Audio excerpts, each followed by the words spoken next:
tout le monde, j'espère que vous allez bien. Aujourd'hui, nous allons discuter blush et palette pour le teint. Je continue ma série de mes top 10 par catégorie de produits. Après les palettes, les fonds de teint, les bronzers, les highlighters. Aujourd'hui, on va faire top 5 blush crème et top 5 blush poudre. Donc ça fait top 10 au niveau des blushs. Et j'ai également 4 palettes pour le teint à vous présenter. C'est un top 4. Je suis désolée, j'en ai pas plus. Comme toujours dans ce type de vidéo, je vous attends dans les commentaires pour savoir quels sont vos blushs et vos palettes pour le teint préféré du moment. Petite parenthèse concernant mon maquillage et tout particulièrement mon teint. Si vous voyez que ça déconne un petit peu, si vous voyez que c'est pas très joli sur ma peau, c'est normal. Je filme aujourd'hui une vidéo test de produits et je teste un fond de teint qui pour l'instant n'a vraiment pas un joli rendu sur ma peau. Hein. Ce sont les risques du métier. Donc voilà, si vous voyez que ça bouge un petit peu, ne soyez pas surpris, c'est normal. Je commence tout de suite la présentation de mes produits et je vais commencer par les blush poudre, mon top 5 blush poudre. Je vais commencer par vous parler de ce blush là de chez CoverFX. Il s'agit du monochromatique blush duo mat et shimmer, donc on a une teinte mat et une teinte lumineuse et c'est la teinte Warm Honey que je vous présente aujourd'hui parce que c'est vraiment ma teinte préférée, c'est vraiment celle que j'aime porter. J'en ai d'autres hein, tellement j'aime ces blushs, j'en ai 3 ou 4 il me semble, mais c'est vraiment celle-ci que je préfère. Donc déjà ce que j'adore au niveau de ce blush, alors si vous avez vu ma vidéo sur mes bronzers favoris du moment, je vous l'accroche ici, il y a le bronzer dans cette gamme là que j'adore, exactement pour les mêmes raisons que j'adore ce blush en fait. Déjà le fait qu'on puisse choisir le fini entre le mat et le lumineux, c'est vraiment super joli. Les deux finis sont vraiment très réussis. La texture, il n'y a rien à dire, ça se travaille très facilement, c'est facile à estomper, facile à étirer. Il faut avoir la main légère quand même, je vous conseille de tapoter votre pinceau quand vous l'appliquez d'abord sur votre main et après de venir travailler le produit parce que c'est vraiment pigmenté comme le bronzer, mais malgré cette pigmentation, ça reste facile à travailler, ça reste facile à étirer, à diffuser. Alors soit j'applique ces produits séparément, soit je mélange les deux. Quand je veux un glow assez subtil et naturel sur la peau, j'applique ce produit. Je n'ai pas besoin d'appliquer d'highlighter parce que ce blush a quand même une belle lumière qui peut faire office dans le lumineur naturel. Vraiment, j'adore. Et cette teinte, elle est hyper facile à porter sur ma carnation. Je peux le porter avec tout type de make-up et ça fait vraiment partie des produits que je ne range jamais, qui restent à côté de moi dans mes produits favoris là du moment qui tournent. J'ai eu des tas de retours très positifs concernant ce produit pour celles et ceux qui l'ont testé suite à mes recommandations et je suis super contente qu'il vous plaise et vraiment pour moi ça fait partie de mes plus belles découvertes blush de ces 6 derniers mois. Voilà donc définitivement il est dans cette vidéo et je l'adore. Deuxième blush que j'ai à vous présenter aujourd'hui, on passe sur un prix un petit peu plus abordable. Quand j'ai fait ma sélection, j'ai préparé cette sélection avant-hier je crois, j'ai regardé sur internet et le produit était toujours disponible. J'espère que ça sera toujours le cas. Je vous renvoie dans la barre d'infos, je vous donnerai plus d'infos. Parce qu'en fait, c'était une édition qui est sortie à Noël. C'est un blush de chez Kiko. C'est le Magical Holiday Radiant Blush en teinte Morning Star Biscuit. Et ça, c'est pareil, je vous en ai beaucoup parlé ces derniers temps sur ma chaîne. Je l'ai découvert au mois de novembre ou décembre, je crois. Et depuis, mais je raffole de ce produit. Donc là, on est vraiment sur un blush lumineux. À nouveau, quand je veux un glow subtil, je n'ai pas besoin de porter d'highlighter parce que vraiment, il fait office d'highlighter. Il a vraiment une très belle lumière. On est à nouveau sur une texture très fondante. Alors, je vous préviens, comme pour ma vidéo sur les bronzers, il y a des mots, hein, des adjectifs qui vont revenir régulièrement dans cette vidéo, en particulier l'adjectif fondant ou texture fondante ou se fond très bien à la peau. C'est le critère pour moi le plus important, comme je vous ai dit, dans des produits que j'applique sur mon teint. Il faut vraiment que ça se fonde bien à la peau et que ce soit imperceptible et qu'on ne le voit pas. C'est le cas de tous les produits que je vais vous présenter aujourd'hui. Donc excusez-moi ces répétitions, il n'existe pas des milliards de synonymes pour fondant. Donc voilà, je préfère vous prévenir.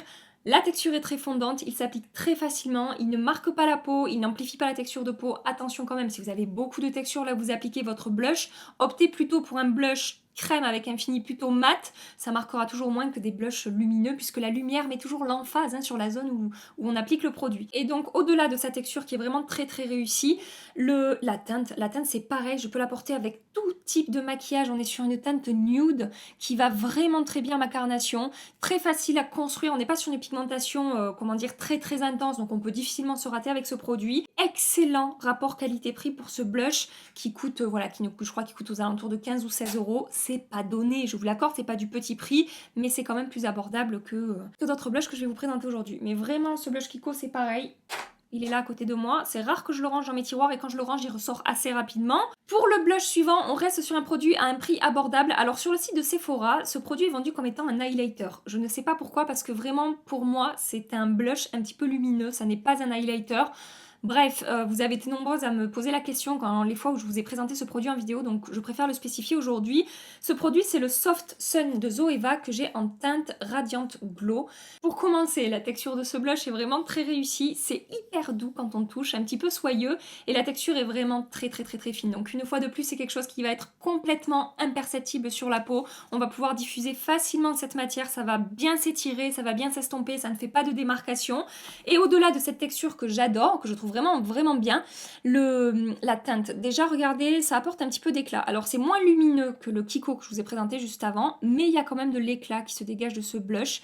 Et au-delà de ça, la teinte, j'adore cette teinte, ça va vraiment apporter un coup de frais, un coup de peps à votre teint. Je trouve que pour le printemps et pour l'été, là, ce côté frais et lumineux et bonne mine que va apporter ce blush, c'est juste parfait en fait. Le blush suivant, on repasse sur une teinte beaucoup plus nude. Il s'agit du Buxom Wanderlust que j'ai en teinte Seychelles. Combien de fois je vous ai parlé de ce blush? Donc déjà, la teinte, je la trouve génial. C'est vraiment le genre de teinte que j'adore porter à nouveau. Comme je vous dis, on est sur quelque chose de beaucoup plus nude que le Zoeva. Autant le Zoeva, je le porterai peut-être pas avec tout type de maquillage. Il faudra que je vois ce que j'ai appliqué sur la bouche et sur mes yeux. Mais autant celui-là, là, le Buxom, là, je peux l'appliquer avec tout et n'importe quoi. Du chaud, du froid, du naturel, du smoky. Ça fonctionne à chaque fois. Au niveau de son fini, ça ressemble un petit peu au Zoeva. Vous voyez, au niveau de l'éclat, on n'est pas sur un blush mat. On n'est pas sur quelque chose non plus de extrêmement lumineux. Mais c'est un produit qui va apporter un tout petit peu de glow, un tout petit peu d'éclat à la peau et j'aime beaucoup. Après, si je veux avoir un petit peu plus de lumière, il faut que j'applique un highlighter. Et enfin, dernier argument, évidemment la texture de ce blush qui est totalement réussie. Alors au toucher, on pourrait croire que c'est un petit peu plus sec quand même que les blushs que je vous ai présentés juste avant, mais en fait dès qu'on se met à le travailler, ça se fond totalement à la peau, la texture est très fine, ça devient totalement imperceptible. Regardez cette jolie lumière que ça a apporté à ma main. Il est merveilleux ce blush et je l'adore. Alors je l'ai testé dans d'autres teintes, je sais plus la teinte que j'ai achetée, je vais aller dans mon tiroir derrière, mais je suis pas très fan et c'est vraiment moi celle-ci que j'adore et c'est vraiment celle-ci pour laquelle j'ai eu un coup de cœur. Et enfin, dernier blush poudre que j'adore ressortir tout le temps à cette période de l'année, printemps-été, c'est un blush de chez Natasha Denona. Il s'agit du blush duo palette en teinte Toutou, donc c'est la teinte 02 Toutou et la teinte 05 Sheer Peachy Nude. Donc vous aurez compris, on a deux teintes à l'intérieur de ce blush. Une teinte un petit peu lumineuse, un petit peu fraîche, qui va apporter bonne mine, qui va apporter un coup de peps au teint que j'adore. Et cette teinte-là qui est faite, en fait, pour venir fondre les contours quand vous appliquez cette teinte. Au niveau de la teinte, ça donne ça. Donc là, vous avez la teinte 05 et là, vous avez la teinte 02 qui est quasiment de la même couleur que ma peau, mais pas tout à fait. Donc ça se voit quand même quand j'estompe cette teinte sur ma peau. Ça fait quand même la différence. Elle ne sert pas à rien, cette teinte. Dans le blush, vous pouvez voir qu'on a un petit peu de lumière. Ça va apporter de l'éclat et un petit peu de glow à la peau et vous aurez compris, j'adore ce genre de rendu en ce moment, c'est vraiment vers ce genre de blush que je me tourne très souvent. Au niveau de la texture, c'est peut-être le blush le plus poudreux que je vous présente aujourd'hui. Il faut y aller doucement avec votre pinceau, la texture, oui la texture est un petit peu poudreuse. Une fois qu'on l'a travaillé, c'est complètement imperceptible sur la peau et ça ne se voit pas. Alors je l'ai acheté dans une autre teinte, j'aime un petit peu moins parce que le blush le plus foncé est mat dans notre palette et moi vraiment en ce moment, comme vous aurez compris, c'est les rendus un petit peu lumineux que j'aime. Donc ça reste mon chouchou, reste celui-ci. Et puis que j'ai découvert, je crois qu'à chaque fois, quasiment à chaque fois, il est dans ma sélection de mes blushs favoris. Je passe maintenant à la catégorie des blushs crème. Il y a certains blushs que je vais vous présenter aujourd'hui que vous pouvez voir en action dans une de mes dernières vidéos. Je vous l'accroche ici. C'est une vidéo dans laquelle j'utilise uniquement des produits crème pour me maquiller. Et donc je vous ai parlé de mes produits de crème préférés dans cette vidéo. Donc pour commencer, dans cette vidéo, vous avez vu en action ce blush-là de chez Charlotte Tilbury. Il s'agit du Glow Gasm Beauty Light Wand en teinte Pink Gasm. C'est un blush qui apporte un très joli glow. Alors là c'est pareil, si je veux pas un glow trop intense, je n'ai pas besoin d'appliquer d'enlumineur avec ce blush là. Vous regardez cette lumière qui se dégage. Il a une teinte un petit peu rose gold qui tire quand même sur le pêche, qui est absolument magnifique. Là je vous parle de la Pink Gasm, mais la Peach Gasm, attendez, je vais vous faire le swatch à côté. C'est pas la première fois que je vous fais le swatch, mais j'aime tellement ces produits que voilà, c'est toujours un bonheur de vous faire des swatchs. Donc là, c'est la teinte Peach Gasm et la Pink. Ouais, Pink, je pense que je préfère quand même la Pink parce que c'est un petit peu plus frais et ça va un petit peu plus peut-être réveiller mon teint que la Peach qui est qui a un peu moins de forcément qui a moins de sous-ton rose. La texture est vraiment très belle. Je vous conseille de la travailler avec un stippling brush. Je n'aime pas appliquer ces produits de chez Charlotte Tilbury à l'éponge. Je trouve que l'éponge boit complètement le produit et que ça le fait disparaître. Donc Si j'en mets trop, c'est pratique parce que je viens de tapoter mon éponge et ça absorbe l'excédent et ça, voilà, ça rattrape tout de suite l'erreur. Mais par contre, voilà, pour commencer à travailler le produit, je vous conseille vraiment de prendre un stippling brush. Donc comme toujours, le 106 de Urban Decay, si vous arrivez à mettre la main dessus. Sinon, vous avez lequel je vous ai présenté, le petit de chez Zoeva. Oui, vous avez le 122 de chez Zoeva. Vous en avez aussi un chez MAC qui est bien. Voilà, vous pouvez trouver des stippling brush. Moi, mon préféré, c'est le Urban Decay. Donc, merveille merveilleuse que sont ces blushs de chez Charlotte Tilbury. Le blush suivant, je l'ai découvert il y a très peu de temps, mais je sais que c'est un produit qui va me suivre pendant plusieurs mois là, c'est certain. Il s'agit du Brightening CC Blush de chez By Terry en teinte Rosy Flash. Vous pouvez le voir en action sur ma chaîne, dans la vidéo dans laquelle je teste les nouveautés By Terry qui m'ont envoyé. Je vous l'accroche ici. Alors, attention à celles qui n'aiment pas les blushs très pigmentés. Ce truc-là est vraiment pigmenté. Il en faut vraiment très peu. D'ailleurs, je me souviens quand j'ai fait le montage de la vidéo dans laquelle j'applique ce blush, je me suis rendu compte après à l'écran que je m'étais fait avoir par la pigmentation de ce produit. Alors pour certains, ça sera un point positif, mais pour d'autres, je sais que ça peut être négatif parce que ça demande un petit peu de vigilance. Il faut faire un petit peu attention au moment où on va travailler ce produit. Au niveau de la teinte, ça donne ça. On est à nouveau sur un blush avec un fini un petit peu lumineux. Cette teinte, je l'adore. Une fois de plus, on est sur un produit qui va apporter un coup de frais, un coup de peps. Ça apporte vraiment bonne mine. Et sachez que quand il sèche, on est sur un produit qui va sécher mat. Ça ne va pas laisser un fini crémeux sur la peau. Donc ça, c'est super agréable. Cela, oui, il laisse à peine. J'ai des blushs qui laissent encore plus un fini crème, mais un petit peu. Celui-là, pas du tout. Une fois qu'il est figé, il ne bouge plus de la journée. Il a vraiment une excellente tenue. Et voilà, c'est vraiment un blush liquide que je vous recommande. Regardez ce glow que ça a apporté à ma peau. Alors, petite info concernant By Terry, je vous ai partagé un code la semaine dernière qui est le code Gabi20 qui vous offre moins 20% sur la totalité du site By Terry officiel, dont les nouveautés. Sachez que ce code finit demain ou après-demain. C'était valable 15 jours, donc je ne sais pas si ça finit le 24 ou le 25 avril, mais on arrive au bout. Voilà, je voulais juste vous donner cette info. Blush crème suivant, ça fait un petit moment que je vous en ai pas parlé à la caméra, pourtant c'est un produit que j'aime beaucoup dans la catégorie des produits crème. Il s'agit du Lip Plus Cheek de chez Milk Makeup que j'ai en teinte Work. Donc si vous voulez le tester, si jamais ça vous intéresse, sachez qu'il existe en format voyage. Donc là c'est le format voyage que j'ai à vous présenter. Et donc ce blush là, parce que j'ai pas testé les autres teintes, des fois d'une teinte à l'autre, la qualité peut varier selon les produits. Il faut faire attention. Et donc ce petit blush a vraiment une super texture. C'est crémeux, c'est pas trop...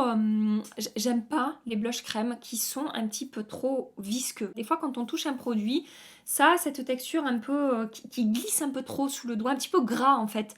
Là c'est crémeux mais pas gras en fait. C'est super facile à travailler. Une fois de plus, je vous conseille d'utiliser soit les doigts, soit un stippling brush. Au niveau de son rendu, de son fini, ça va apporter un petit peu de lumière à la peau. Ça m'apporte un petit peu le même genre de lumière par exemple que le bronzer dans la palette Tom Ford dont je vous ai beaucoup parlé ces derniers temps. C'est-à-dire que c'est presque... Je sais pas comment vous dire, ça apporte de l'éclat. C'est pas un blush qui va être nacré, qui va être satiné par exemple comme les blushs Charlotte Tilbury. Là, c'est vraiment la texture qui fait que ça apporte de l'éclat. C'est vraiment un point fort avec ce blush. Et la teinte, regardez comme je l'ai fondu à ma peau. Regardez ce petit voile teinté que ça a fait sur ma main. Ça a exactement le même rendu sur le visage. Ça va vous apporter un coup de frais, ça va réveiller votre teint, apporter bonne mine. Tout en transparence, de manière vraiment très naturelle. Des blushs pour l'instant que je vous ai présenté, des blushs crème, c'est celui qui a le rendu peut-être le plus... Ouais, peut-être celui qui a le rendu le plus naturel, le plus effet seconde peau et peau en bonne santé en termes de pigmentation, de transparence et de lumière. Voilà. Donc vraiment, c'est un super petit blush que j'adore. Je pense qu'à l'occasion, si un jour je vais dans un Sephora où il y a Milk Makeup, où il y a un stand... Oh putain, ça voulait pas sortir. Un stand Milk Makeup, j'irai swatcher d'autres teintes parce que j'aime tellement celui-là que voilà, ça m'a donné envie d'aller voir un petit peu ce qui se passe au niveau des autres teintes. Et ensuite, les deux autres blushs que j'ai à vous présenter au niveau de la texture, ils se rapprochent beaucoup, mais je n'ai pas réussi à les départager, donc ils sont tous les deux dans cette vidéo. Le premier, c'est un blush de chez MAC Cosmetics, c'est une nouveauté. Il s'agit du Glow Play Blush en teinte Blush Please. Vous l'avez vu passer en action justement dans cette vidéo où j'utilise des produits crème. Je vous ai montré comment est-ce que je le travaillais, toujours avec mon stippling brush. Et on est sur ces textures qui sont à la fois crème, donc c'est plus crème que poudre, mais c'est un petit peu un entre-deux. C'est hyper doux, un petit peu, vous savez quand on appuie, j'ai pas envie trop d'appuyer, mais quand on appuie comme ça a une texture un peu mousse aussi. en même temps. C'est vraiment particulier comme texture, c'est un petit peu la mode en ce moment, ce genre de texture-là. Et alors ce que j'adore avec ce genre de texture, c'est que, vous allez me prendre pour une folle, mais c'est encore plus fin que les textures poudre que je vous ai présentées tout à l'heure, qui sont déjà très très très très fines et très fondantes. Là, c'est un level au-dessus, en fait, en termes de rendu complètement seconde peau et complètement, je dirais pas imperceptible, parce que les autres aussi, les textures poudre sont imperceptibles, celles que je vous ai présentées, mais là, vraiment, et puis une fois que c'est posé, après, en plus, ce qui est cool, c'est que ça bouge pas, il y a vraiment une bonne tenue sur ce produit. Mais alors, si vous recherchez quelque chose qui va juste teinter tout en légèreté votre peau, tournez-vous vers ce genre de texture, parce que ça marche super bien. Et si vous avez de la texture de peau, c'est des textures que je vous recommande, parce que c'est crémeux mais pas lumineux. Pour le comparer au milk, vous voyez le milk, comme je vous dis, il y a de l'éclat. Là, on est sur un fini mat, semi-mat, je dirais. C'est pas complètement mat, mais c'est plutôt mat. Et donc, comme je vous disais, si vous avez de la texture de peau, quand vous appliquez ce genre de produit, c'est comme si vous n'aviez pas appliqué de maquillage, tellement c'est naturel et fondu. Voilà. Et c'est exactement la même chose pour ce blush là, Bare Minerals, dont je vous ai beaucoup parlé. C'est le Bones and Blur en teinte Blurred Buff, et mention spéciale pour cette teinte à nouveau, qui va réveiller votre teint, mais qui va réchauffer aussi un petit peu votre teint. Des fois, quand je suis pressée, que je veux pas appliquer de bronzer, et ben je peux appliquer ce blush là, parce que voilà, il a un côté vraiment chaud, et en même temps, il a un tout petit sous-ton pêche rosée qui va vous apporter bonne mine, et j'adore ce produit. Et franchement, la texture, ça se rapproche vraiment de la texture du MAC. Comme je vous ai dit dans ma vidéo précédente, ne me demandez pas de départager ces deux produits, je n'y arriverai pas. Voilà, ils sont excellents tous les deux, ils ont le même genre de fini, j'adore cette teinte, à vous de voir maintenant ce qui vous fait envie. Ça fait peut-être un peu doublon au niveau des textures, mais voilà, l'idée c'est de vous présenter les produits que je n'arrête pas d'utiliser en ce moment, et ces deux blushs là en font partie. Et maintenant, je vais vous présenter mes 4 palettes teints favoris du moment. 4, je sais, c'est un chiffre bizarre, mais toutes les autres que j'ai et que j'adore sont des palettes en édition limitée. Donc je veux pas vous faire de la torture pour rien, donc je les ai virées de ma sélection. Je vais commencer par cette palette là, de chez NARS, j'ai 2 palettes de chez NARS à vous présenter. Hop. Tout d'abord, j'ai cette palette là. Il s'agit de la Hot Fix, c'est une des dernières sorties chez NARS, donc la Hot Fix Cheek Palette. On a 3 blushs et un highlighter. Que ce soit pour l'highlighter ou pour les blushs, je n'ai absolument rien de négatif à déplorer par rapport à cette palette. Les textures sont très réussies. L'enlumineur, attention, il est quand même assez intense. Si vous aimez les enlumineurs plus naturels, j'ai une autre palette qui vous conviendra un petit peu mieux. Mais voilà, si vous aimez les rendus plutôt intenses avec les highlighters, celui-ci devrait vous correspondre. Du côté des blushs, on a un blush vraiment lumineux. Regardez-moi cette belle lumière dans cette teinte-là. C'est la teinte qui est ici, là, à l'extrémité de la palette. Et ensuite, on a un blush qui est complètement mat. C'est celui du milieu ici. Et cette teinte-là, elle est à peine un peu satinée. On m'a demandé par rapport à la taille du pinceau. Je cherche un pinceau. Vous m'avez vu beaucoup utiliser ce pinceau blush là de chez Smashbox. C'est le Buildable Cheek. Je vous montre par rapport à la palette. Voilà, effectivement, c'est pas super pratique au niveau du packaging. Ça aurait été mieux que ce soit des carrés, mais après moi j'arrive à le faire fonctionner, j'arrive à ne pas mélanger les teintes. La pigmentation est très bonne dans cette palette, je vous conseille d'avoir quand même la main légère. Alors il y a des blushs qui sont plus pigmentés, mais voilà, allez-y petit à petit. Et au niveau de la tenue, je n'ai absolument rien à dire, ça tient super bien, j'adore l'harmonie des teintes. J'aime, comme je vous dis, beaucoup aussi cet enlumineur qui est vraiment... il a vraiment une jolie texture entre la crème et la poudre, et il a un très beau rendu sur la peau. Voilà, complètement imperceptible ces 3 textures-là, et très fondante et très jolie, enfin vraiment... très belle découverte, cette palette de chez NARS. Entre la palette pour le teint et pour les yeux, clairement je vous recommande la palette pour le teint. La deuxième palette, on est toujours chez NARS, et alors pareil, quand j'ai fait ma sélection il y a 2 jours, elle était disponible à nouveau chez Sephora. Je sais qu'elle a été épuisée, mais quand j'ai regardé, elle était en stock, livrable à domicile. Donc j'espère que c'est encore le cas, je croise les doigts en espérant que je filme pas ça pour rien. La palette, c'est la Overlust Cheek Palette de chez NARS. On a 3 highlighters et 3 blushs ici. Attention, cette palette-là conviendra uniquement aux peaux claires. Celle que je vous ai présentée juste avant, peau claire et claire à moyen. Voilà, mais franchement, là, pour le coup, les 2 palettes, si vous avez la peau mate et foncée ou très foncée, je suis pas sûre que ça convienne. Et donc, pour en revenir à cette palette, c'est à celle-ci que je faisais référence quand je vous disais qu'au niveau des highlighters, j'avais une palette avec des produits plus subtils et naturels à vous présenter. Là, vraiment, c'est pas du tout la même intensité que dans l'autre palette. On est sur des textures très spéciales. C'est entre le gel la poudre et la crème. C'est vraiment trop spécial comme texture. Je sais pas comment vous le décrire en fait avec des mots. Il faut toucher pour comprendre ce que je veux dire. Mais ça n'empêche qu'ils sont vraiment, vraiment très très beaux. Très fondus, texture fine qui ne se voit pas sur la peau. Voilà, j'adore ces enlumineurs et... À ma plus grande surprise, j'adore les travailler au doigt. Au pinceau, je trouve que la texture est tellement spéciale que j'arrive pas vraiment à la prélever. Et à l'éponge, je suis pas fan non plus. Mais au doigt, franchement, au doigt, ça se prélève très bien.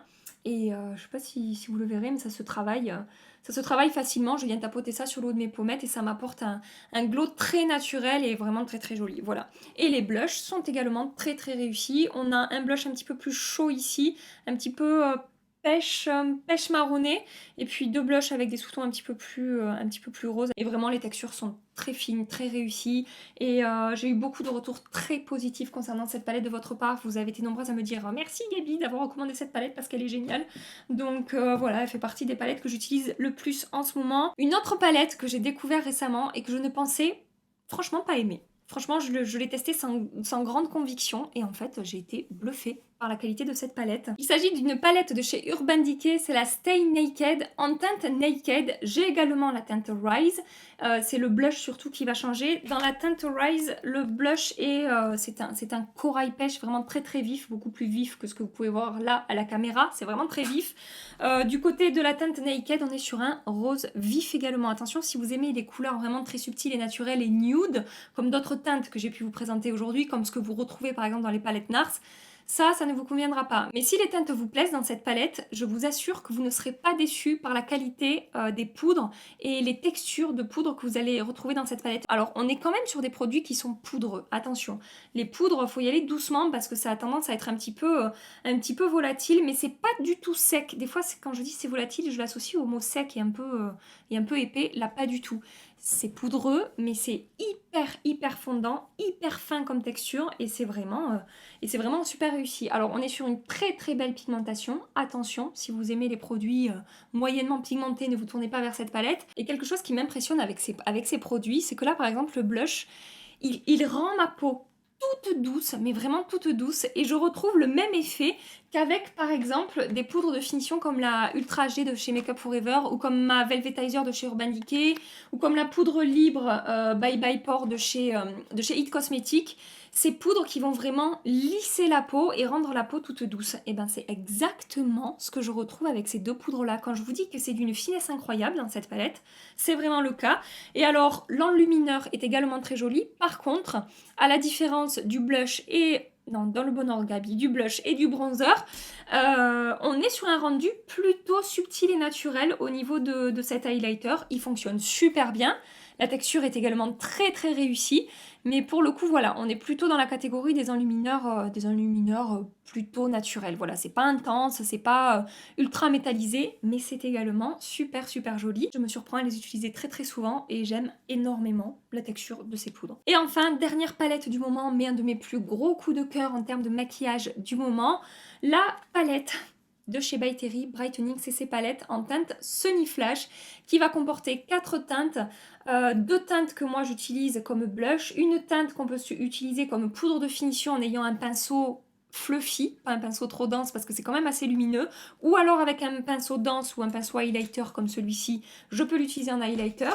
Et cette poudre-là, moi, avec laquelle je vais réchauffer mon teint. Si vous voulez la voir en action, allez dans la même vidéo que je vous ai accrochée tout à l'heure là-haut, ou dans laquelle je teste le blush. Voilà, j'ai également testé cette palette-là, et je vous montre exactement comment est-ce que j'utilise toutes ces poudres. Vous connaissiez déjà mon amour pour cette poudre-là, enfin en tout cas si vous me suivez, vous savez à quel point j'aime cette poudre, la Brightening CC Powder en teinte Apricot Glow. D'ailleurs, je vous fais une petite comparaison dans ma vidéo dont je vous ai parlé entre ces deux teintes, les deux teintes claires là. Et donc franchement pas étonnant que j'aime autant cette palette. Je retrouve la même texture, la même qualité de poudre qu'avec cette poudre là, mais cette fois-ci j'ai des teintes complètement différentes que je peux utiliser en blush, en bronzer, en highlighter, et franchement j'adore. Donc là on a la teinte champagne blush, je sais plus comment elle s'appelle, mais ça, là c'est la teinte la plus claire, là c'est le rose pâle, là c'est le rose plus vif, et là c'est l'espèce de blush bronzer qui est, enfin bronzer plutôt pour moi, qui est vraiment super beau. Toutes les teintes sont quand même lumineuses, avec une petite mention spéciale pour celle-ci qui est un petit peu plus lumineuse que les autres je trouve.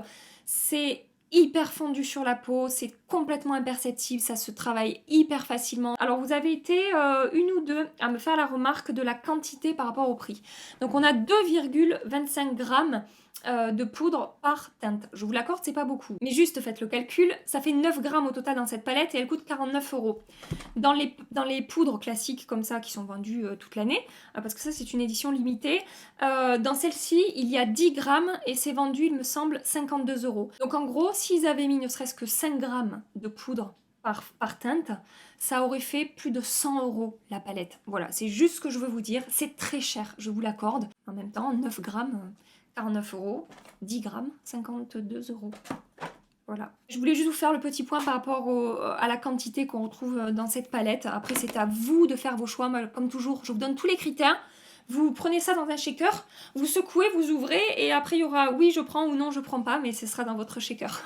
Pas dans le mien. Voilà. C'était le mot de la fin. J'ai terminé de vous présenter mes palettes teints et mes blushs préférés du moment. J'espère vraiment que ça vous a plu. J'espère que ça vous a un petit peu changé les idées, que vous avez passé un agréable petit moment en ma compagnie. En attendant ma prochaine vidéo dans laquelle vous pourrez voir un petit peu ce qui s'est passé sur ma tête aujourd'hui, je vous fais des milliards et des milliards de bisous. Mouah. Prenez soin de vous et à très bientôt. Bye bye.